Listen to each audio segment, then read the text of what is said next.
We all know in principle what sustainability means. And the Community Sustainability Reference Group thought that with the drafting of the new Environmental Sustainability Plan, we had a really great opportunity to talk about the business case for sustainability.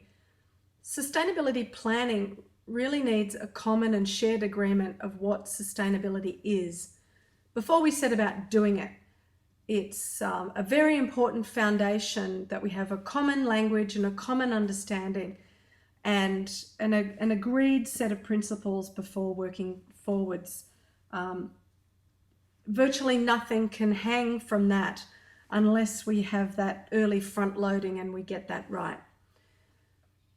It is not simply about the external environment. It's not about nature and resources. It is as much about equity, longevity, and human well-being. I think too often we try to put sustainability plans into a green area, and arguably a significant proportion of it is about that, but it's not only that. These days, most good sustainability plans include as much of economic, cultural, social pillars as they do environment pillars.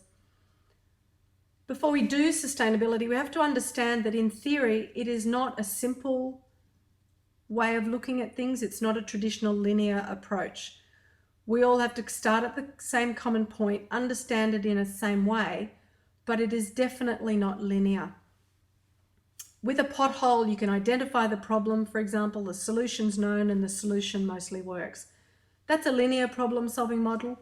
Sustainability is not like that. It's a wicked problem, they call it. So you may know the problem, you may know the solution, the effectiveness is known, you're not exactly sure which way to go. It's a little bit like this roundabout. There's actually 3 of these. This is a real roundabout in the UK. You know, it's not just about knowing the road rules and driving on the left. You can still make it work, but behind the road rules are legal, economic, behavioural, so many drivers, and that's what sustainability is about.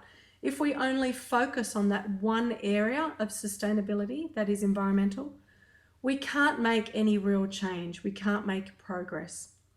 It is definitely a complex beast, and we have to understand the larger picture and look at something called the restorative economy, which we now know actually brings in greater financial benefits for a community.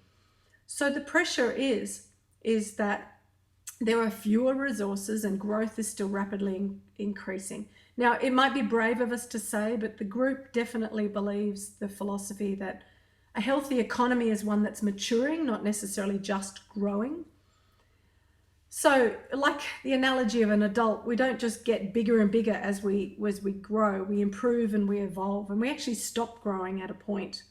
And likewise with Unley, we'll need more as a growing society, but we're really looking at wasting less. So we need to look at efficiencies.